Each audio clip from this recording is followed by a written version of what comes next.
हाँ भाई, पिछली क्लास में हम बात कर रहे थे तुगलक वंश के बारे में। दिल्ली सल्तनत काल में तुगलक वंश के संस्थापक कौन थे? गयासुद्दीन तुगलक। बच्चों, गयासुद्दीन तुगलक के बारे में बात करें तो उसमें ज्यादा कुछ याद रखने की आवश्यकता नहीं है। एक तो तुगलक वंश के संस्थापक है, और बच्चों ध्यान रखना, भारत में दिल्ली सल्तनत काल का प्रथम शासक है जिन्होंने किसानों के लिए सिंचाई हेतु नहरों का निर्माण करवाया था। बच्चों, मैं आपसे पूछ लूं कि प्रथम शासक जिन्होंने गाजी की उपाधि धारण की, है ना, आपसे पूछ ले कि दिल्ली सल्तनत काल का प्रथम शासक है, प्रथम है शासक जिन्होंने गाजी की उपाधि धारण की। ठीक है ना बच्चों, कौन था? गयासुद्दीन तुगलक। दो बातें याद रख सकते हो ना, एक तो तुगलक वंश के संस्थापक कौन है? गयासुद्दीन तुगलक। बच्चों, दूसरी बात याद करें तो दिल्ली सल्तनत काल का प्रथम शासक है जिन्होंने गाजी की उपाधि धारण की। ठीक है बच्चों, किसानों के लिए नहरों का निर्माण कराने वाला प्रथम शासक कौन है? गयासुद्दीन तुगलक। ठीक है, मैं अब आपसे पूछ लूं कि सर्वाधिक नहरों का निर्माण कराने वाला शासक कौन था सल्तनत काल का? फिरोज शाह तुगलक। ठीक है ना बच्चों, अब गयासुद्दीन तुगलक के बाद में शासक कौन बनता है? मोहम्मद बिन तुगलक अम्बिटी। और बच्चों ध्यान रखना, दिल्ली सल्तनत काल का सबसे योग्य व सबसे शिक्षित शासक कौन था? मोहम्मद बिन तुगलक। सबसे बुद्धिमान शासक था, लेकिन पागल शासक भी कहते हैं इसे, इसे रक्त पिपासु भी कहते हैं, क्योंकि बच्चों मोहम्मद बिन तुगलक के कुछ असफल अभियान की वजह से वो चर्चाओं में रहा है ना। हमने 4 असफल अभियानों के बारे में बात की, और वो अभियान आपको याद होने चाहिए बच्चों। याद है ना? हाँ, या याद नहीं है बच्चों? एक तो इन्होंने राजधानी, है ना, एक तो राजधानी बदल दी बच्चों। राजधानी पहले क्या थी? दिल्ली। दिल्ली से किसे बना दिया था? देवगिरी। देवगिरी कहां है वर्तमान में? महाराष्ट्र। और बच्चों ध्यान रखना, देवगिरी का नाम परिवर्तन कर दिया था दौलताबाद। फिर बच्चों ध्यान रखना, देवगिरी राजधानी बनाने के बाद में फिर आदेश आता है बादशाह का कि वापिस चलते दिल्ली की ओर। जनता परेशान हो गई कि भाई पूरा सामान ढोकर के वापिस यहां आए हैं, अभी आदेश आ जाता है कि वापिस कहां जाएंगे? दिल्ली जाएंगे। तो जनता परेशान हो गई। उसके बाद में बच्चों इन्होंने सांकेतिक मुद्रा चलाई थी। सांकेतिक मुद्रा का मतलब यह है कि पहले चांदी की मुद्रा चल रही थी, उसके बाद में इन्होंने कांसे की मुद्रा चला दी। अब बच्चों ध्यान रखना, इतिहासकार बताते हैं बदायूनी कि लगभग देवगिरी के आसपास में लगभग घरों में या महाराष्ट्र क्षेत्र में हर घर में टकशाला थी, है ना। हर घर में लोगों ने अपने घर में ही क्या सिक्के डालने की छोटी छोटी मोटे उद्योग खोल दिए थे। किसी व्यक्ति को 10,000 रुपए की जरूरत है, अपने घर में ही सिक्के बना दिए, है ना। बच्चों ज्यादा ध्यान रखना, एक मार्केट में पैसे ज्यादा आ जाते हैं ना, तो वस्तु की मांग बढ़ जाती है। ठीक है ना, और पैसे का मार्केट क्या हो जाएगा? डाउन हो जाएगा। ठीक है ना, पैसे की वैल्यू क्या हो जाएगी? कम हो जाएगी। बच्चों उसके बाद में ध्यान रखना, इन्होंने एक अभियान चलाया था। कौन सा अभियान था? खुरासान अभियान। बच्चों खुरासान अभियान, इन्होंने आदेश दिया था कि हम क्या करेंगे? ईरान को जीतेंगे। अब बच्चों ध्यान रखना, उस समय की बात है ना, उस समय की बात है। लगभग देखो आप, कब की बात है? 1330 की बात है। सेना को आदेश दिया कि अब ईरान पर आक्रमण करना है। अब देखो बच्चों ध्यान रखना, दिल्ली से ईरान कितना दूर है? हा? अब दिल्ली से ईरान पर आक्रमण करना और सेना को नगद वेतन देना, और बच्चों ध्यान रखना एडवांस वेतन देना। सैनिकों ने कहा कि क्यों कर रहा है भाई? हा? हम वहां पर जाएंगे या तो बीच में ही रास्ते में ही मर जाएंगे भूख प्यास से, या फिर वहां तक जाएंगे तो परेशान हो जाएंगे, युद्ध में हम जीत नहीं सकेंगे। तो बच्चों ये युद्ध भी क्या हो जाता है? ये अभियान भी असफल हो जाता है। उसके बाद में बच्चों इन्होंने कराचिल अभियान भेजा था। लगभग 90,000 सैनिक भेजे थे। कहते हैं कि एक सैनिक ही जीवित बचा था हिमालय क्षेत्र में। इन्होंने कहा कि भाई ईरान को तो जीत नहीं सका, लेकिन अब चीन की बारी है ना, चीन पर भी क्या करेंगे? अधिकार करेंगे। और बच्चों उसके बाद में ध्यान रखना, 5वां, ये असफल अभियान लिखना चाहो तो लिख देना, नहीं इतनी कोई जरूरी नहीं है, क्योंकि दोआब क्षेत्र में इन्होंने कर में वृद्धि कर दी। दोआब क्षेत्र का मतलब बच्चों क्या है? 2 नदियों के बीच का भूभाग, उपजाऊ भूभाग है, जिसमें जब बच्चों ध्यान रखना, सिंधु नदी और गंगा नदी और ब्रह्मपुत्र नदी, इन क्षेत्रों को दोआब क्षेत्र कहा जाता है। और बच्चों ध्यान रखना ये दोआब क्षेत्र भारत का सबसे उपजाऊ भौतिक प्रदेश था। और बच्चों ध्यान रखना बादशाह ने दोआब क्षेत्र में कर में क्या कर दी थी, वृद्धि कर दी थी कि अब किसानों से क्या करेंगे भाई, कर ज्यादा वसूलेंगे। लेकिन दुर्भाग्य की बात क्या है, अकाल पड़ गया, नदियों में पानी सूख गया, बारिश नहीं हुई। अब किसान मौत के मारे मर रहे थे, किसानों ने आत्महत्या शुरू कर दी। और लेकिन बादशाह ने आदेश दिया कि कर में तो क्या करेंगे, वृद्धि करेंगे। ठीक है ना बच्चों। तो ये इनके 5 असफल अभियान थे और इन्हीं अब असफल अभियानों की वजह से ध्यान रखना दिल्ली सल्तनत काल के राजकोष में धन की क्या आ जाती है, कमी आ जाती है। और बच्चों आपसे पूछ लेना कि दिल्ली सल्तनत काल में ध्यान रखना तुगलक वंश के पतन का प्रमुख कारण है ना, वो कौन है, मोहम्मद बिन तुगलक। ठीक है बच्चों। अब कुछ महत्वपूर्ण बात करेंगे क्योंकि इसके समय जो महत्वपूर्ण घटना है बच्चों ध्यान रखना, इसके समय एक मोरको निवासी इब्न बतूता बच्चों ध्यान रखना भारत आता है। बच्चों ये ध्यान रखना कई बार प्रश्न पूछा गया है कि इब्न बतूता एक विदेशी एक इतिहासकार थे। क्या थे, विदेशी इतिहासकार। किस देश से संबंधित है, मोरको। बच्चों ध्यान रखना अफ्रीका महाद्वीप में। बच्चों ध्यान रखना ऑप्शन में यदि मोरको नहीं है तो ये अफ्रीका का निवासी बताया गया है। ठीक है ना। मोरको कहां पे है, अफ्रीका महाद्वीप में है। और बच्चों ध्यान रखना इब्न बतूता किसके दरबार में आता है, मोहम्मद बिन तुगलक के दरबार में। बच्चों मैं आपसे पूछ लूं कि ह्वेनसोंग किसके दरबार में आता है, हर्षवर्धन के दरबार में। बच्चों आपसे मैं पूछ लूं कि मेगस्थनीज किसके दरबार में आता है, चंद्रगुप्त है। बच्चों मैं आपसे पूछ लूं कि प्रथम चीनी यात्री क्या नाम था, फाहियान। फाहियान किसके दरबार में आता है, चंद्रगुप्त द्वितीय के दरबार। ठीक है ना बच्चों। मैं आपसे पूछ लूं कि ह्वेनसोंग की पुस्तक का नाम क्या है, सीक्यू। क्या था नाम, सीक्यू। बच्चों मैं आपसे पूछ लूं कि फाहियान की पुस्तक का नाम फाक्यू है ना।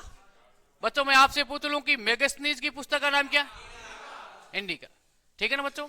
मैं आपसे पूछ लूं कि भारत में पहला विदेशी राजदूत कौन आया था भारत में, मेगस्थनीज। ठीक है ना बच्चों।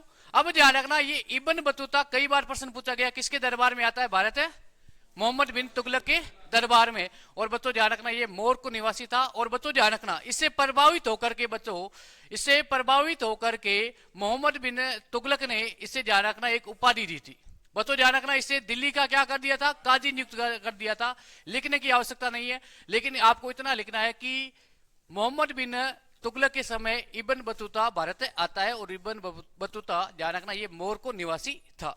बच्चों इसकी पुस्तक का नाम याद रखना है, इब्न बतूता की पुस्तक का नाम क्या है बच्चों, किताब उल रहला। आपको बस इतना याद रखना है कि रहला पुस्तक किसकी है, इब्न बतूते की।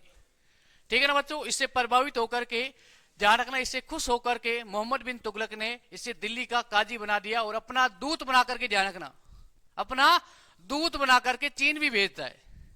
लेकिन काम की बात इतनी है कि इब्न बतूता किसके दरबार में भारत आता है, मोहम्मद बिन तुगलक के दरबार में। और बच्चों ध्यान रखना इसकी पुस्तक का नाम है किताब उल रहला। ठीक है ना। मैं आपसे पूछ लूं प्रश्न क्या पूछा जा सकता है कि रहला पुस्तक में किस शासक के बारे में उल्लेख है, मोहम्मद बिन तुगलक के बारे में।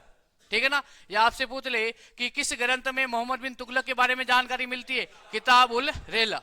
बच्चों ध्यान रखना शॉर्टकट में याद रख लेना रहला है ना। किताब उल पूरा नाम याद रखने की आवश्यकता नहीं है, शॉर्टकट में याद रख लोगे तो भी काम में बन जाएगा। ठीक है ना। तो ये लाइन आप लिख देना कि मोहम्मद बिन तुगलक के समय इब्न बतूता मोरको निवासी भारत आता है और इसकी पुस्तक का नाम क्या है बच्चों, किताब उल रहला। ठीक है ना। फिर आगे बढ़ते हैं। बच्चों ध्यान रखना बात करें मोहम्मद बिन तुगलक के समय, सबसे महत्वपूर्ण बात है कि बच्चों ध्यान रखना बात है 1337 मोहम्मद बिन तुगलक के समय राय बंधु, बच्चों ध्यान रखना हरिहर राय और बुक्का राय। बच्चों ध्यान रखना ये दो भाई थे, इन्होंने ध्यान रखना विजयनगर साम्राज्य की स्थापना की थी। बच्चों कई बार प्रश्न पूछा गया कि विजयनगर साम्राज्य की स्थापना कब होती है, 1337 में। किसके समय हुई है, मोहम्मद बिन तुगलक के समय। और बच्चों विजयनगर साम्राज्य की स्थापना किसने की है, राय बंधु या दोनों भाई थे, दो भाई थे, एक का नाम था हरिहर राय और एक का नाम था बुक्का राय। बच्चों दोनों भाइयों ने विजयनगर साम्राज्य की स्थापना की किसके समय, मोहम्मद बिन तुगलक के समय। बच्चों ध्यान रखना आपसे पूछ ले कि विजयनगर साम्राज्य की राजधानी क्या थी, हम्पी थी। ठीक है ना बच्चों।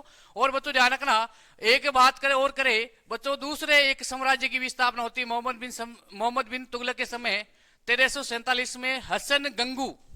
बच्चों ध्यान रखना, हसन गंगू ने बहमनी साम्राज्य की स्थापना की थी। बच्चों ध्यान रखना, मोहम्मद बिन तुगलक के समय दो साम्राज्य की स्थापना होती है, एक है बहमनी और एक है विजयनगर। ठीक है ना बच्चों, सबसे महत्वपूर्ण है विजयनगर। ठीक है ना बच्चों, सबसे महत्वपूर्ण को क्या है, विजयनगर। और विजयनगर साम्राज्य की स्थापना किसके समय होती है, मोहम्मद बिन तुगलक के समय। कब होती है बच्चों, सन भी याद रखना है 1337 में। किसने की है, दो बंधु राय थे, एक का नाम था हरियर राय और एक का नाम था बुक्का राय।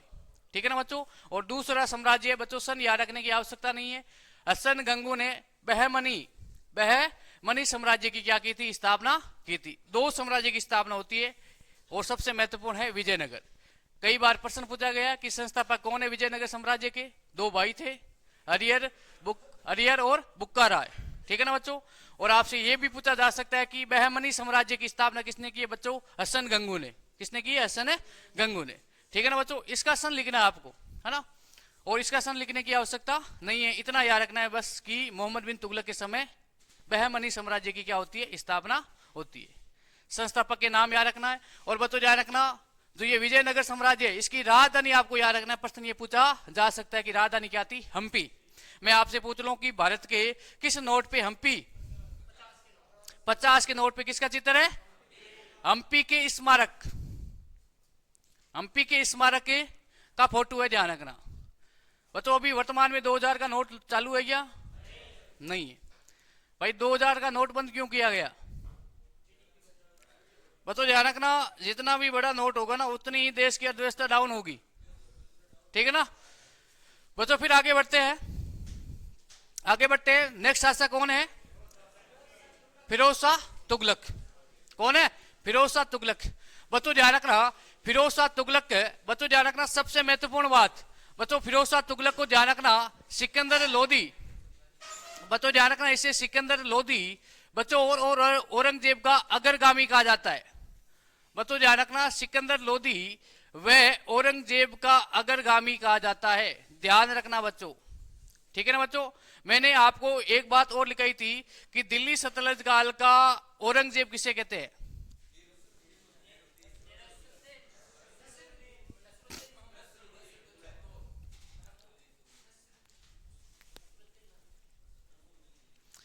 नसरुद्दीन, अरे तुगलक कहां से आ गया भाई, महमूद। भाई गुलाम वंश का शासक था जिन्होंने अपनी आजीविका चलाने के लिए टोपी सील करके मार्केट में बेचता था, उसे औरंगजेब कहा गया है, सतलज काल का औरंगजेब। और बच्चों कहते हैं कि औरंगजेब ने ही अपने निजी खर्चे के लिए राजकोष से एक पैसा भी खर्च नहीं किया था। और बच्चों ध्यान रखना, नसरुद्दीन महमूद जो गुलाम वंश का शासक था, उन्होंने भी अपने निजी जीवन के लिए राजकोष से एक पैसा भी नहीं लिया था। लेकिन इतिहासकारों ने लिख दिया है और हम पढ़ रहे हैं, ऐसा हो सकता है क्या, है? बच्चों ध्यान रखना, दूसरा पॉइंट लिखना है आपको, सतलज काल का अकबर।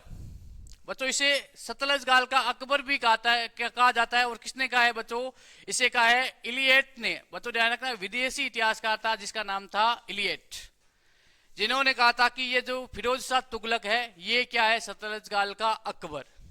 ठीक है बच्चों, इसका वास्तविक नाम क्या है, फिरोज शाह तुगलक का वास्तविक नाम है कमालुद्दीन फिरोज।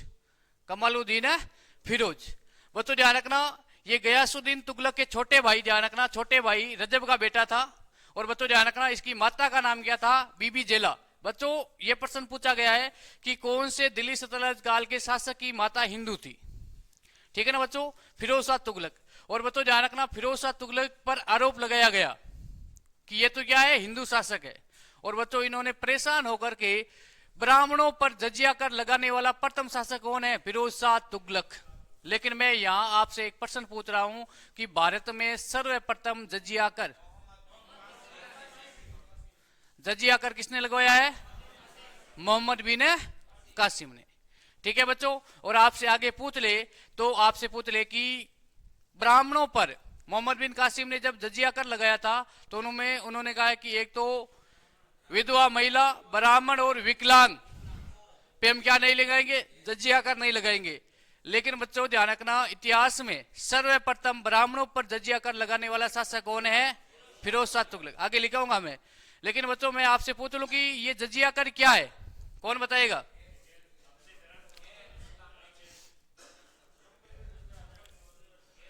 जजिया कर क्या है? हाँ पीछे शेरू, हाँ हाँ, जजिया कर क्या है, खड़ा हो। हाँ मैं तुझे, अरे पीछे पूछ रहा हूं तुझसे ना, लास्ट ही लास्ट। हाँ जजिया कर क्या है, खड़ा हो एकदम। जजिया कर क्या है, जजिया कर क्या है, यहां पर बात हो रही है जजिया कर की। हाँ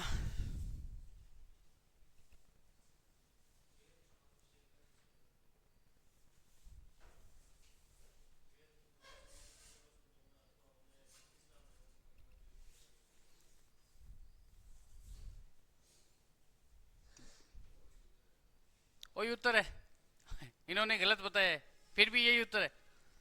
ऐसे मत करो यार, सही बताया है ना। वही जजिया कर गैर इस्लामिक, चाहे कोई भी धर्म हो, इस्लाम धर्म के अलावा जिसका भी अपना धर्म है, अपने धर्म का क्या देना पड़ेगा, कर देना पड़ेगा, टैक्स देना पड़ेगा, उसे कहते हैं जजिया कर।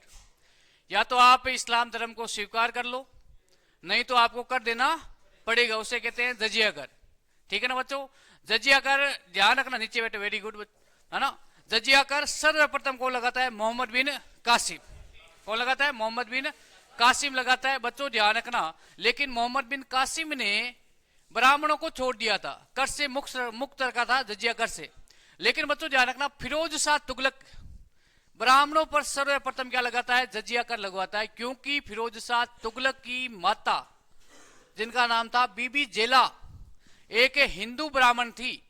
क्या थी, हिंदू ब्राह्मण थी। और इस पे आरोप लग रहे थे फिरोज शाह तुगलक पर कि ये एक हिंदू शासक है।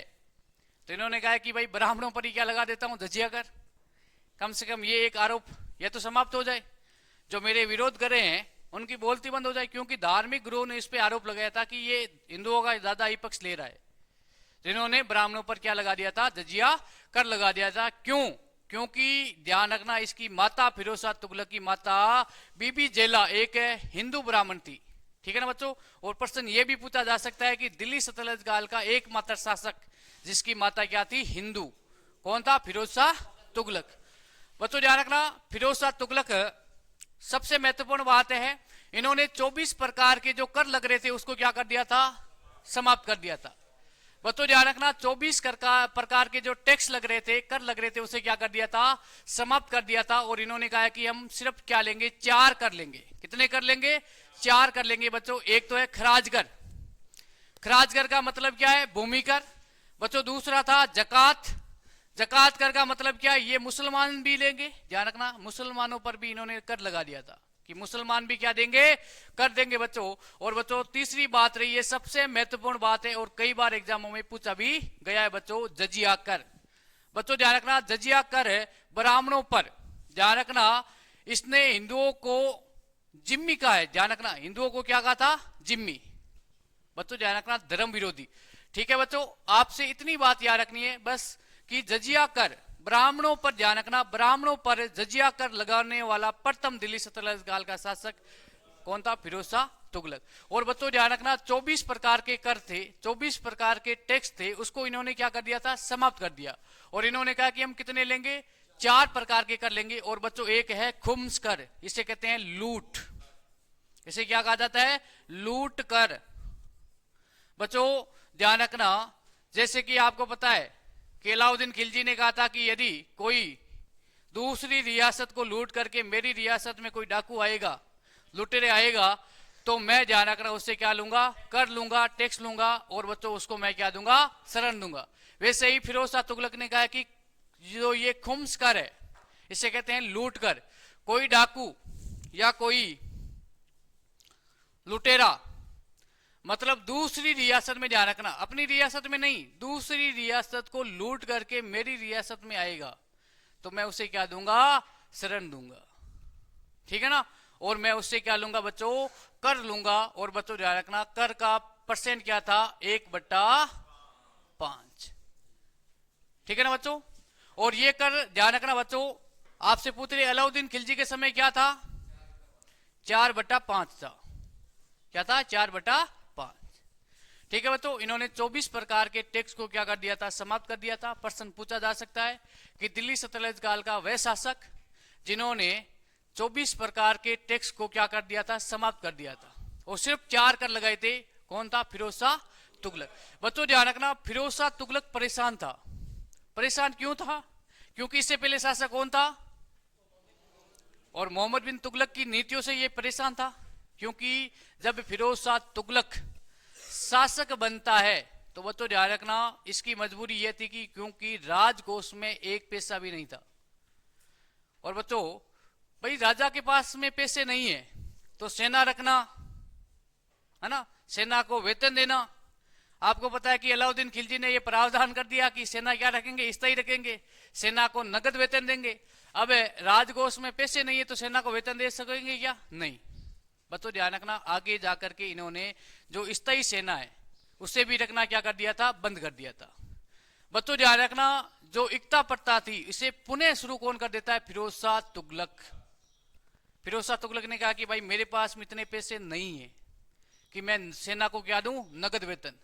बच्चों ध्यान रखना, आप प्रश्न पूछा जा सकता है, मैं आपसे पूछ लूं कि एकता प्रथा की शुरुआत किसने की है, इल्तुतमिश ने। किसने की है, इल्तुतमिश ने। लेकिन आपसे पूछ ले कि भारत में सर्वप्रथम है, बच्चों आपसे पूछ ले भारत में सर्वप्रथम एकता प्रथा की शुरुआत करने वाला शासक कौन है, मोहम्मद गोरी।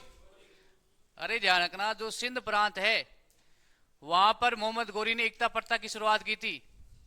बच्चों उसके बाद में पूरे भारत में एकता प्रथा की शुरुआत करने वाला शासक है इल्तुतमिश। बच्चों ध्यान रखना, इस एकता प्रथा को समाप्त किसने किया, अलाउद्दीन खिलजी ने। बच्चों मैं आपसे पूछ लूं कि सर्वप्रथम सेना को नगद वेतन देने का प्रावधान किसने किया, अरे उससे पहले बलबन आता है प्यारे बच्चों। बलबन ने भी सेना को नगद वेतन देने का प्रावधान किया, लेकिन बच्चों ध्यान रखना बलबन ने स्थायी सेना नहीं रखी थी। बच्चों ध्यान रखना, सेना का हुलिया लिखवाना, स्थायी सेना, घोड़े को दगवाना, बाजार नियंत्रण प्रणाली, ये कार्य किसके थे, अलाउद्दीन खिलजी के। ठीक है ना बच्चों। उसके बाद में बात करें तो बच्चों ध्यान रखना, इन्होंने ध्यान रखना फिरोज शाह तुगलक ने एकता प्रथा को पुनः शुरू कर दिया। और बच्चों ध्यान रखना, इस एकता प्रथा को बच्चों इन्होंने वंशानुगत कर दिया था, और ये विरासत का सिद्धांत भी कहा जाता है, इसे विरासत का सिद्धांत भी कहा जाता है। बस आपको इतना लिखना है कि बच्चों पुनः एकता प्रथा को पुनः शुरू करने वाला शासक कौन है, फिरोज शाह तुगलक। और फिरोज शाह तुगलक ने इस एकता प्रथा को क्या कर दिया था, वंशानुगत। आपके दादाजी, बच्चों समझना ये वंशानुगत क्या है, ये एक व्यक्ति है ना,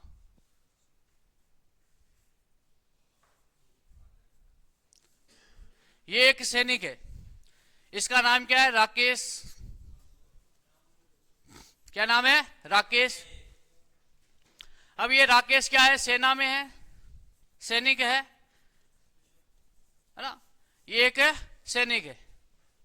बच्चों ध्यान रखना, अब राकेश को क्या मिल गई है, एक भाई क्या मिल गया, एकता। एकता था इसके पास में, यानी एक भूमि का टुकड़ा मिल गया है, उपजाऊ भूमि का टुकड़ा अपनी रियासत में ही। बच्चों ध्यान रखना, अब राकेश की उम्र हो गई है, रिटायरमेंट ले लिया इसने। बच्चों ध्यान रखना, या इसकी मृत्यु हो गई है, शहीद हो गया है, फिर भी बच्चों ध्यान रखना राकेश को जो एकता मिला है, भूमि का टुकड़ा मिला है, उस पे अधिकार किसका रहेगा, उसके परिवार का, उसके परिवार का रहेगा। अब बच्चों ध्यान रखना, परिवार में जो इसका उत्तराधिकारी है उसके पास में हक रहेगा। बच्चों ध्यान रखना, वंशानुगत। ठीक है बच्चों, इसके परिवार का कोई और सदस्य सेना में है या नहीं है, लेकिन वो भूभाग उसके परिवार के पास में ही रहेगा, इसे कहते हैं वंशानुगत। आपसे पूछ ले कि एकता प्रथा को वंशानुगत करने वाला शासक कौन है, फिरोज शाह तुगलक। क्योंकि बच्चों इसके पास में धन नहीं था, इसके पास में धन नहीं था, लेकिन बच्चों इसको दास रखने का क्या था, शौक था। बच्चों ध्यान रखना, फिरोज शाह तुगलक के समय सर्वाधिक क्या थे, दास। दास का मतलब क्या है, नौकर, है ना। इसका शौक ये लगता, इन्होंने कहा कि मैं दास रखूंगा। और बच्चों ध्यान रखना, दास का मतलब है नौकर, बिना पैसे काम करवाना, है ना, खाने के बदले काम करवाना। और बच्चों ध्यान रखना, युद्ध किया, युद्ध में जो विपक्ष के सैनिक थे जीवित बच गए, उसको बंदी बना लिया, उसको क्या कर लिया था, दास। और बच्चों आपसे पूछ ले कि दिल्ली सल्तनत काल में सर्वाधिक दास किसके समय थे, फिरोज शाह तुगलक के समय। ठीक है बच्चों। और दासों के लिए इन्होंने, बच्चों ध्यान रखना, युवाओं के लिए भी इन्होंने रोजगार के दफ्तर खोले थे। ध्यान रखना बच्चों, ध्यान रखना, इन्होंने स्थायी सेना रखनी क्या कर दी थी, बंद कर दी थी। स्थायी सेना रखनी बंद कर दी, क्योंकि राजकोष में इसके पास में पैसे नहीं था, इसीलिए इन्होंने पुनः एकता प्रथा की क्या की थी, शुरुआत की थी। बच्चों ध्यान रखना, युवाओं के लिए इन्होंने रोजगार दफ्तर खुलवाए, युवाओं के लिए इन्होंने रोजगार दफ्तर भी खुलवाए थे। इन्होंने कहा कि मेरे साम्राज्य में, मेरे इस दरबार में कोई भी बेरोजगार नहीं रहेगा, है ना। बेरोजगार भत्ते की भी शुरुआत की थी। बच्चों इन्होंने कहा था कि कोई भी युवा यदि योग्य है, आप अपने डॉक्यूमेंट लाओ, और अलग अलग जगह इन्होंने रोजगार दफ्तर खुलवा दिए, और आपकी योग्यता के अनुसार आपको क्या मिलेगा, रोजगार मिलेगा। ठीक है ना बच्चों। एक तो सर्वाधिक दास, बच्चों ध्यान रखना, स्थायी सेना रखनी बंद कर दी। और बच्चों ध्यान रखना, प्रथम शासक है दिल्ली सल्तनत काल का, जिन्होंने युवाओं के ऊपर ध्यान दिया था कि भाई बेचारे फालतू में बेरोजगार घूम रहे हैं, है ना, वो बेरोजगार घूम रहे, गांव में गलियों में घूम रहे, है ना। तो एक तो इससे लूटपाट बढ़ेगा, है ना, और एक बच्चे गलत संगति में जाएंगे, है ना, उन बच्चों का कैरियर भी बर्बाद हो जाएगा। तो इन्होंने हर जगह, बच्चों ध्यान रखना, छोटा मोटा रोजगार एक दफ्तर खोल दिया, ऑफिस खोल दिया अपने एक हर गांव में, लगभग हर गांव में या बड़ी रियासत में एक दफ्तर खोल दिया कि कोई भी युवा मतलब योग्य है, अपने डॉक्यूमेंट लाओ या सर्टिफिकेट लेके, जो आपके पास में डिग्री है, और उस डिग्री के अनुसार आपको क्या मिल जाएगा, रोजगार मिल जाएगा, है ना बच्चों। उसके बाद में बात करें, इन्होंने ध्यान रखना, सबसे महत्वपूर्ण बात है, इन्होंने इसके दरबार में सर्वाधिक दास थे, और दासों के लिए बच्चों ध्यान रखना, इन्होंने एक विभाग की स्थापना की, दीवान ए बंदरगान। बच्चों ध्यान रखना, दासों को नियंत्रण में करने के लिए दास ज्यादा थे, इसको खतरा भी था कि कभी भी मेरे पे हमला भी कर सकते, क्योंकि भूखे रहते थे, है ना। कभी कभार एक टाइम का ही खाना मिलता था दासों को, क्योंकि दासों की संख्या ज्यादा थी। इनको पता था कि भाई मैं स्थायी सेना नहीं रखूंगा, मेरे पास में दास स्थायी है ना, कभी भी मुझे जरूरत पड़ गई तो दास काम करेंगे सेना की जगह, है ना। दास के दास हो गए, बिना पैसे क्या हो रहा है, काम हो रहा है। यदि सेना रखूंगा तो सेना को भोजन खिलाना पड़ेगा भाई, और साथ में वेतन भी देना पड़ेगा। अब दास है, दास को सिर्फ भोजन के बदले काम करवाना है ना, और मैं युद्ध तो किसी से करूंगा नहीं।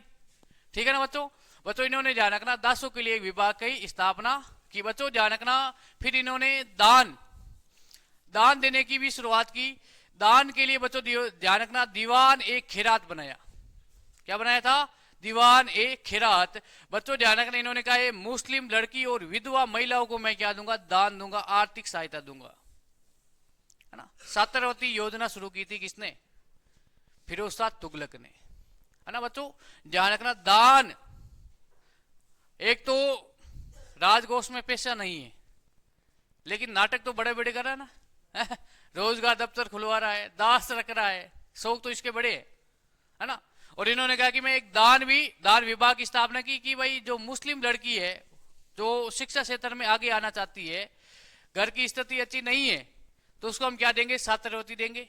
और बच्चों ध्यान रखना, जो कोई विधवा महिला है ना, जिसके घर में कोई सहारा नहीं है, उसको भी हम क्या देंगे भाई, पेंशन देंगे। ठीक है ना बच्चों। दान विभाग की क्या की थी, स्थापना की थी। बच्चों ध्यान रखना, सबसे महत्वपूर्ण बात है, इन्होंने स्थायी सेना रखनी बंद कर दी, और बच्चों रोजगार दफ्तर खुलवाए। और बच्चों ध्यान रखना, दासों के लिए इस विभाग का नाम याद रखना, बाकी याद रहे या ना रहे, क्योंकि इसका प्रश्न सर्वाधिक यही पूछा गया कि सर्वाधिक दासों की संख्या किसके दरबार में थी, फिरोज शाह तुगलक के दरबार।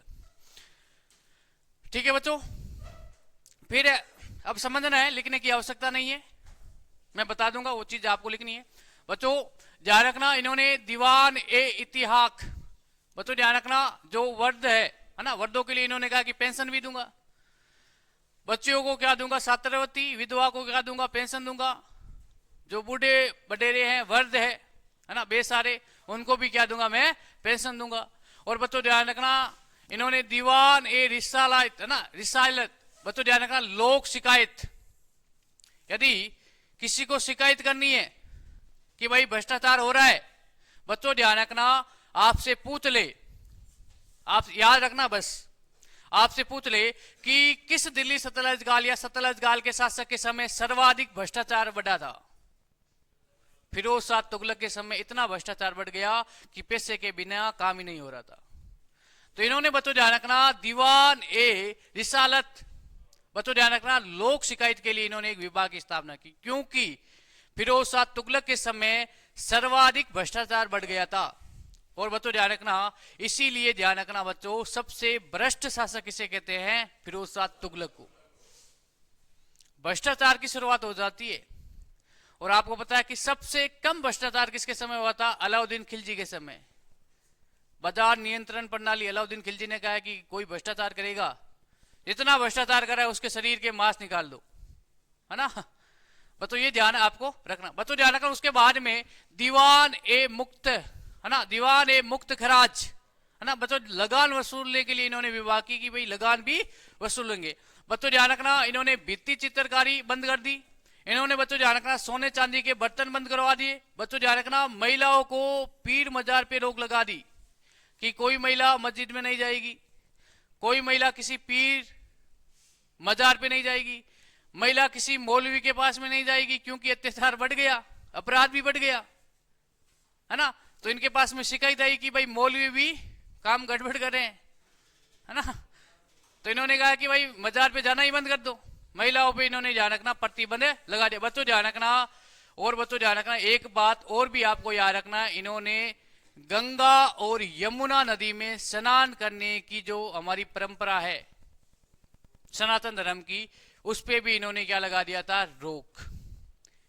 बच्चों ध्यान रखना, इन्होंने कहा कि कोई भी गंगा नदी में स्नान नहीं करेगा, और कोई यमुना नदी में भी क्या नहीं करेगा, स्नान नहीं करेगा, क्योंकि पानी को क्या करे हैं, भ्रष्ट करे, है ना, पानी प्रदूषित करें, पीने के लिए पानी है।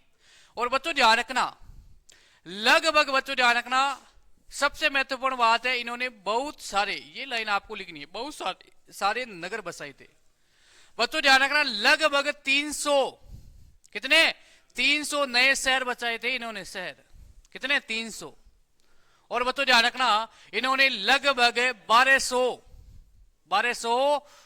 बाग लगवाए, है ना, फल फूल के क्या लगवाए थे, बाग लगवाए, कि इनसे लोगों को क्या मिलेगा, रोजगार मिलेगा।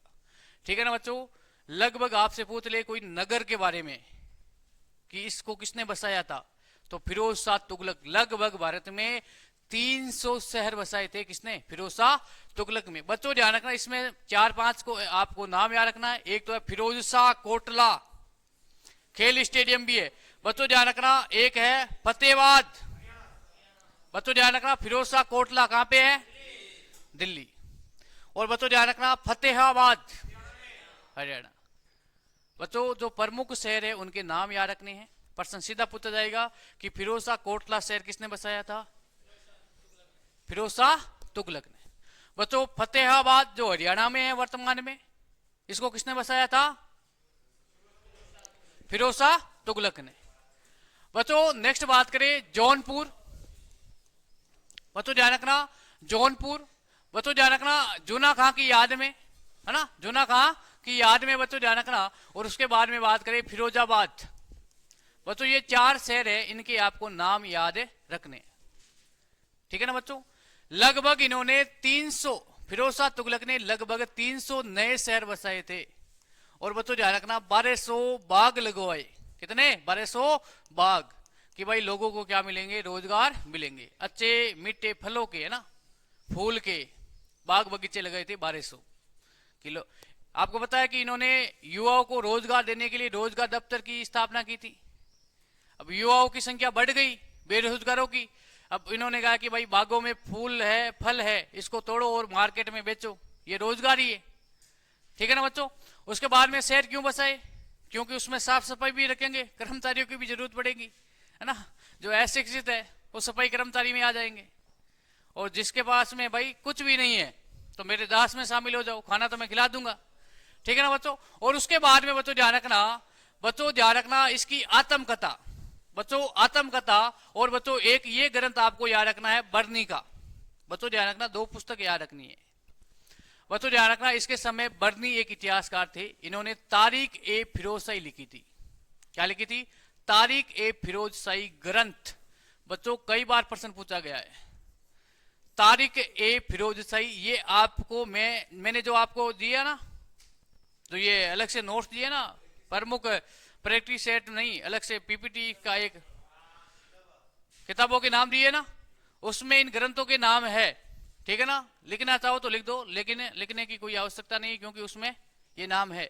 बच्चों ध्यान रखना, बर्नी की पुस्तक का नाम क्या है? तारीख ए फिरोजशाही। ये ग्रंथ किसका है? बर्नी का। बच्चों ये किसके समय लिखा गया? फिरोज शाह तुगलक के समय। बच्चों नेक्स्ट सबसे महत्वपूर्ण बात है कि फिरोज शाह तुगलक ने अपनी आत्मकथा फुतुहात ए फिरोजशाही, फुतुहात ए फिरोजशाही, ये बच्चों ध्यान रखना फिरोज शाह तुगलक की क्या है? आत्मकथा है। क्या है? आत्मकथा है। बच्चों ध्यान रखना। ठीक है बच्चों, आत्मकथा क्या है? कौन बताएगा मुझे? 1 मिनट आवाज नहीं। हाँ, आत्मकथा का मतलब यह है कि अपने बारे में अपने द्वारा खुद द्वारा लिखा गया ग्रंथ, उससे क्या कहते हैं? आत्मकथा। बच्चों ध्यान रखना, एक तो है फिरोज शाह तुगलक जिन्होंने अपनी आत्मकथा लिखी, और बच्चों एक आगे आएगा बाबर, बाबरनामा, जो बाबर ने अपनी आत्मकथा लिखी है। बच्चों ध्यान रखना, अकबरनामा अकबर की आत्मकथा है, लेकिन अब्दुल फजल ने लिखी, लेकिन वो बाबर की अकबर की आत्मकथा नहीं है। बच्चों आत्मकथा का मतलब क्या है? अपने स्वयं द्वारा, है ना, अपनी खुद की कथा लिखना, अपने जीवन के बारे में लिखना, उसे कहते हैं आत्मकथा। और अपनी जीवनी लिखना, उसे जीवनी को ही आत्मकथा कहते हैं। और अपने खुद द्वारा ना, स्वयं द्वारा लिखा गया ग्रंथ, ठीक है ना, कोई दूसरा लिखता है उसे आत्मकथा नहीं कहते हैं। अब मतलब आप अपने दिमाग में क्या सोच रहे हो, क्या मैं बता सकता हूं? क्या नहीं भाई, मैं नहीं बता सकता हूं। तो आत्मकथा का मतलब तो यह है कि अपने जीवन के बारे में लिखना, अपने विचारों को लिखना। अब आपके दिमाग में क्या विचार चल रहा है मुझे थोड़ी पता है, हाँ? तो बच्चों ये बात आपको याद रखनी है। इनकी आत्मकथा है फुतुहात ए फिरोजशाही। 2 शासकों की आत्मकथा के नाम याद रखना है। बच्चों याद रखना, 2 शासकों ने अपनी आत्मकथा लिखी। एक तो है फिरोज शाह तुगलक, दिल्ली सतलज काल का एकमात्र शासक।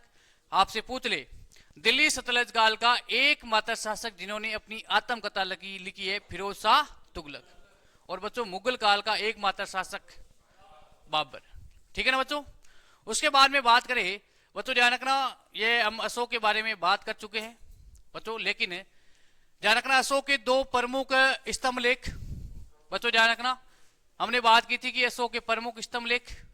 बच्चों ध्यान रखना, एक तो है टोपरा स्तंभ लेख और एक है मेरठ। टोपरा कहां पे था बच्चों? हरियाणा में। बच्चों ध्यान रखना, इनके दासों की संख्या ज्यादा थी, अब दासों को बिजी रखना जरूरी था। अब इन्होंने आदेश दिया कि जो अशोक का टोपरा स्तंभ लेके हरियाणा में, उसको बच्चों ध्यान रखना हाथी बैल घोड़े से खींच करके, है ना, खींच करके ध्यान रखना हरियाणा से कहां लेके आओ? दिल्ली। तो बच्चों ध्यान रखना, अशोक का टोपरा स्तंभ लेख जो हरियाणा से दिल्ली कौन लेके आया था? फिरोज शाह तुगलक। बच्चों एक ध्यान रखना, अशोक का मेरठ स्तंभ लेख था जो उत्तर प्रदेश है। कुछ दासों को कहा गया कि आप क्या लेके आओ? टोपरा स्तंभ लेख को लेके आओ। और कुछ दासों को कहा था कि आप है मेरठ, क्योंकि दास इसमें क्या रहेंगे? बिजी रहेंगे। ठीक है बच्चों। उसके बाद में मैंने बताया था आपको बच्चों क्यों कि कुतुब मीनार, कुतुब मीनार में बच्चों 3 शासकों के नाम याद रखने हैं। कितने शासकों को? 3। बच्चों कुतुब मीनार का निर्माण कार्य प्रारंभ किसने करवाया है? प्रारंभ किसने करवाया है? ऐबक। बच्चों इसका पूर्ण निर्माण किसने कराया? पूर्ण निर्माण इल्तुतमिश, इल्तुतमिश दोनों ही गुलाम वंश के शासक हैं। बच्चों ध्यान रखना, अभी तक ऐबक तक बात करें, इल्तुतमिश तक बात करें तो ये कुतुब मीनार 4 मंजिल थी। कितनी थी? 4 मंजिल। लेकिन बच्चों फिरोज शाह तुगलक के समय ऊपरी जो चौथी मंजिल है उस पर बिजली गिर गई और चौथी मंजिल क्या हो गई थी? नष्ट हो गई थी। तो बच्चों ध्यान रखना, बात करें बच्चों ध्यान रखना, 1368 में कुतुब मीनार की इन्होंने मरम्मत करवाई और ऊपरी मंजिल 5वीं मंजिल का निर्माण किसने करवाया था? फिरोज शाह तुगलक ने। बच्चों 3 शासकों के नाम याद रखना है इस कुतुब मीनार में, और मैं आपसे पूछ लूं कि ये कुतुब मीनार किसकी याद में इसका निर्माण करवाया गया? बख्तियार काकी। ठीक है ना बच्चों? एक सूफी संत थे बच्चों, ध्यान रखना, मोइनुद्दीन चिश्ती के क्या थे? एक शिष्य थे। ठीक है ना बच्चों? और मैं आपसे पूछ लूं कि जो ये मोइनुद्दीन चिश्ती ये भारत आते हैं, किसके साथ में आते हैं? किसके साथ में? मोहम्मद गोरी के साथ में। बच्चों ध्यान रखना, तराइन के दूसरे युद्ध के बाद, है ना?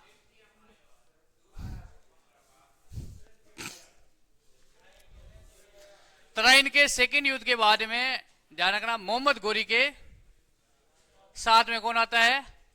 मोइनुद्दीन चिश्ती। ठीक है ना? अब भाई तीसरे युद्ध में कैसे आएगा? है?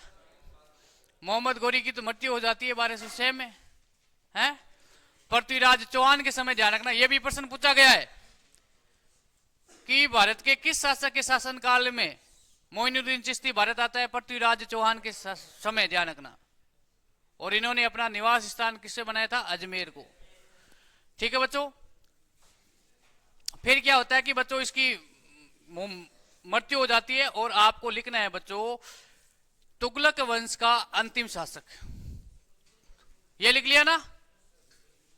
ये लिख दिया क्या? लिखो भाई, ध्यान रखना, लिख देना, कुतुब मीनार की मरम्मत करवाई। कुतुब मीनार की मरम्मत करवाई। और बच्चों ये भी लिख देना है कि अशोक के 2 स्तंभ को दिल्ली लेके आया था। दोनों स्तंभों को नाम भी याद रखने हैं। ठीक है ना? ये दोनों लाइन आपको लिखनी है। अशोक के 2 स्तंभों को दिल्ली लेके आया था, स्तंभों के नाम याद रखना है, टोपरा और एक मेरठ। ठीक है ना? और बच्चों ध्यान रखना, फिर सबसे महत्वपूर्ण बात क्या है कि इन्होंने 1368 में कुतुब मीनार का इनकी मरम्मत करवाई थी, क्योंकि उस पर बिजली गिर गई थी और कुतुब मीनार क्या हो गई थी? नष्ट हो गई थी। उसके बाद में बच्चों नेक्स्ट लिखना, तुगलक वंश के अंतिम शासक। तुगलक वंश के अंतिम शासक बच्चों नसीरुद्दीन महमूद। बच्चों ध्यान रखना, ये तुगलक वंश के क्या है? अंतिम शासक है।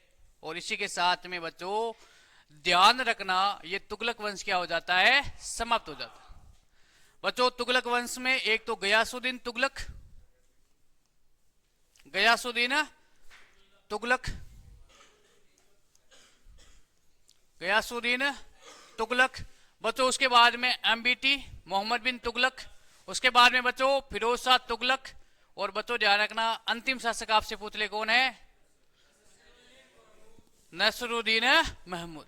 बच्चों ध्यान रखना, ये 4 शासक है, जिसमें बच्चों ध्यान रखना 2 शासक महत्वपूर्ण है, मोहम्मद बिन तुगलक और एक फिरोज शाह तुगलक। ठीक है ना बच्चों? मैं आपसे पूछ लूं कि कौन सा तुगलक वंश का शासक जिन्होंने स्थायी सेना रखना बंद कर दिया? अब बच्चों ध्यान रखना, क्रम से बात करें, 4 नंबर का राजवंश है। बच्चों ध्यान रखना है सैयद वंश, हेडिंग डालना सैयद वंश। बस 2 लाइनें याद रखनी है आपको, और कुछ नहीं रखना है बच्चों। बच्चों ध्यान रखना, पीछे निकलो, पीछे क्या लिखोगे? लिख देना अंतिम शासक, लिखना अंतिम शासक है ना, बस पूरा नहीं लिखना भैया ना। ये लिख लिया ना? ये लिख दिया क्या? अब नेक्स्ट लिखना तुगलक वंश का अंतिम शासक नसरुद्दीन मोहम्मद, लिख दिया ना? लिखना अंतिम शासक। भाई थोड़ी सी स्पीड रखो, आगे बैठे हो आप तो ना। पवन स्पीड रख थोड़ी सी। हैं? क्यों?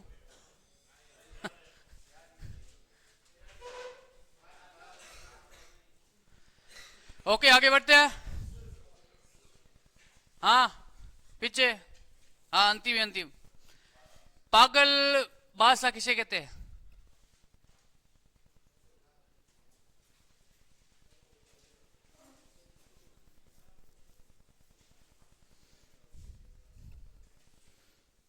हाँ,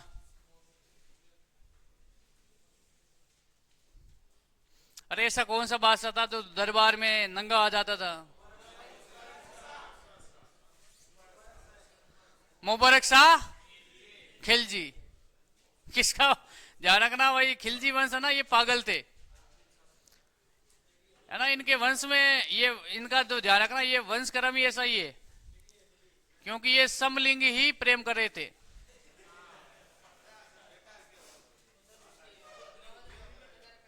हम्म,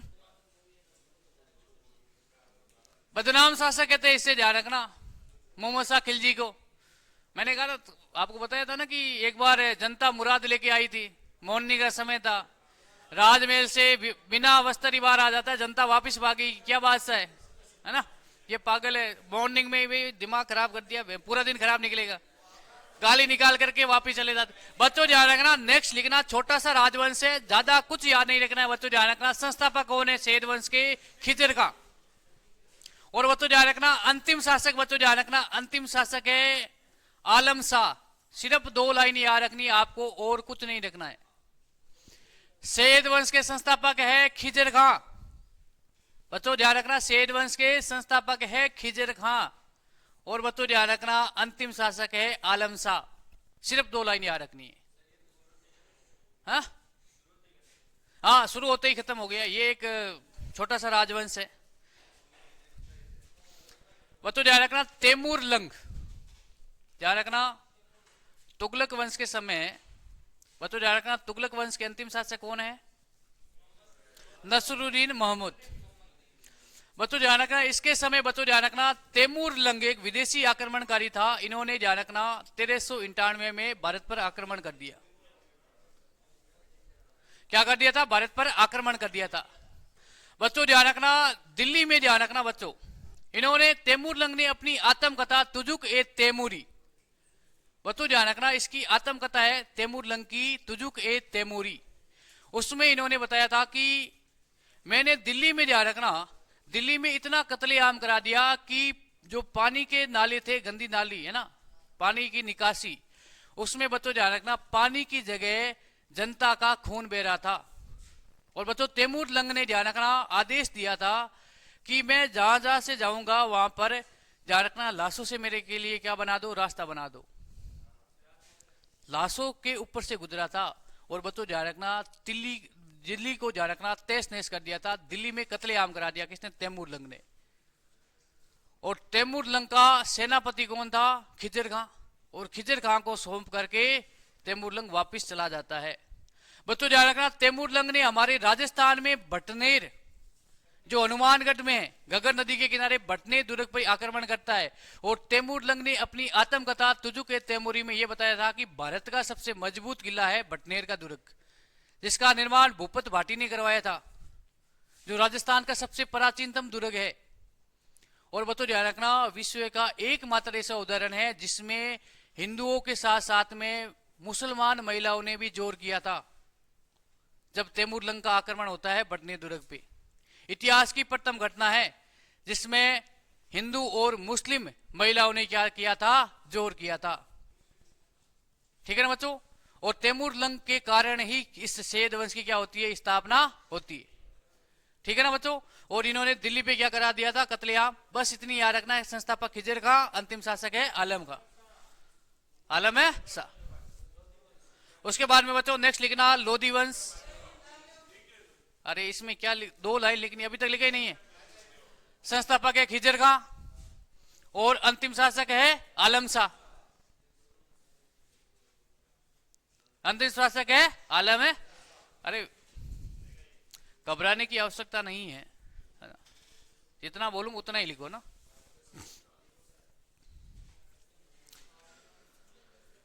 लोधी वंश, लोधी वंश। अरे लिखा नहीं अभी तक ही। अरे संस्थापक खिजर का रेयत ए आला इन्होंने उपाधि धारण की।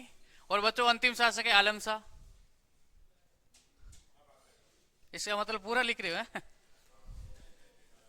बच्चों। अंतिम राजवंश है दिल्ली सल्तनत काल का लोधी वंश। बच्चों ध्यान रखना, लोधी वंश के संस्थापक कौन है मुझे ये बता दो। बच्चों ध्यान रखना, संस्थापक है बहलो लोधी। कौन है? बहलो लोधी। लेकिन बच्चों मजे की बात यह है कि आपसे पूछ ले कि दिल्ली सल्तनत काल में प्रथम अफगान राजवंश कौन सा था? लोधी वंश। बच्चों ध्यान रखना, ये प्रथम अफगान राजवंश है। प्रथम है अफगान राजवंश, अफगान राजवंश, राजवंश। ठीक है बच्चों। और संस्थापक कौन है? बहलोल लोधी। बच्चों संस्थापक कौन है? बहलोल लोधी।